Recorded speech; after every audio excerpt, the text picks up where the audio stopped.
अब मैं शुरू करता हूँ कि कैसे हम लॉन्ग टर्म सॉल्वेंसी को कैलकुलेट करेंगे। लॉन्ग टर्म सॉल्वेंसी किस लिए ज़रूरी है? ये इसलिए भी ज़रूरी है कि जो हमारे जिन्होंने हमें लॉन्ग टर्म लोन दे रखे हैं या कोई हमने ऐसा इक्विपमेंट खरीद रखा है जिस पे काफ़ी देर बाद तक हमें उसकी पेमेंट करनी है, तो ये लोग इंटरेस्टेड होते हैं कि क्या इनकी इनकम इतनी समुचित है कि ये हमारे फिक्स चार्जेस जैसे डिबेंचर होल्डर्स हैं उसका इंटरेस्ट पे कर सके ठीक ढंग से। तो इसके लिए हमें ये जानना होगा कि सबसे पहले नेट इनकम क्या होती है। नेट इनकम जो भी इनकम है हमारी उसमें इनकम टैक्स लेस नहीं करते और इंटरेस्ट लेस नहीं करते। नेट इनकम लेस या before income tax and interest on fixed term liabilities, और it is divided by the fixed term interest. ये हमें क्या देता है? ये हमें नंबर ऑफ टाइम्स बताता है कि कितनी हमारी देनदारी है in respect of fixed charges और कितनी हमारी इनकम है। अब if it gives 5 times 6 times, इसका मतलब we are able to pay the fixed charges at least 6 times. It means our position is very solid, our solvency is very solid. तो ये सब कैलकुलेट करके हमें ये बात का पता चल जाता है। अब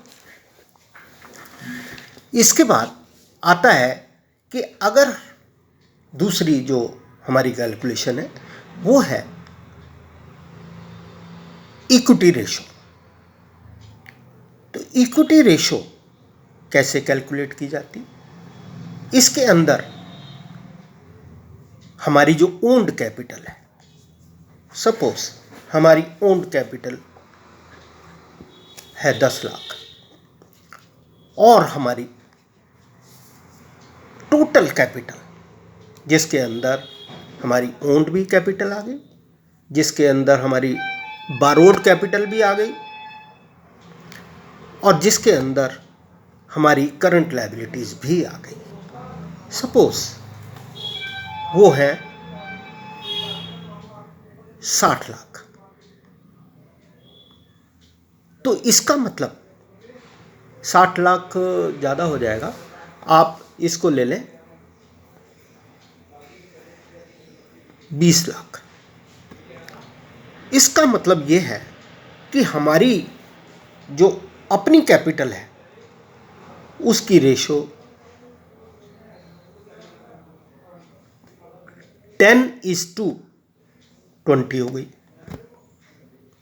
इसका मतलब क्या हुआ कि टोटल कैपिटल में से जो हमारी देनदारियां हैं उसमें से हमारी 10 लाख हमारी अपनी कैपिटल है 20 लाख में से। इसका मतलब कि we are able enough to pay off the liabilities. अब इसके बाद ये जितनी ज़्यादा हो उतना अच्छा रहता, क्योंकि हमारा प्रॉफिट भी इससे अफेक्ट होता है। अगर हमने ज़्यादा लोन ले रखे होंगे तो हमें उनका इंटरेस्ट तो पे करना ही पड़ेगा। इस केस में हमारा इंटरेस्ट पे नहीं करना है, हमारी अपनी कैपिटल काफ़ी है।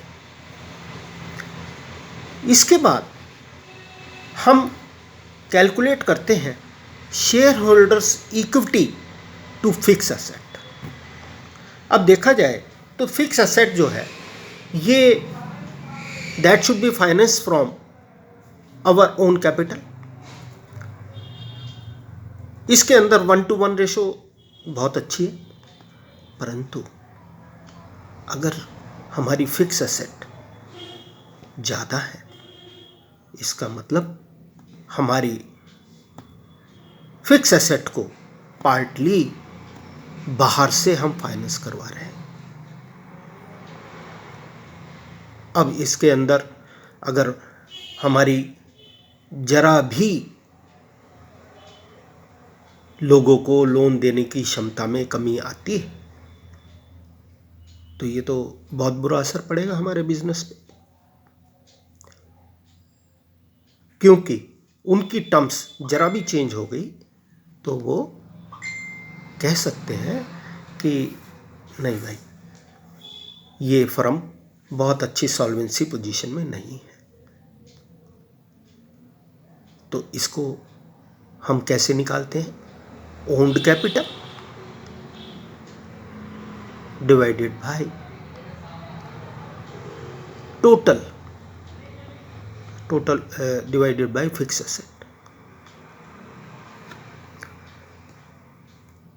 तो ये हमें लॉन्ग टर्म सॉल्वेंसी के बारे में अच्छा इंफॉर्मेशन दे सकती है। ये जरूर देखनी चाहिए। Thank you. I will give next lectures in this respect more.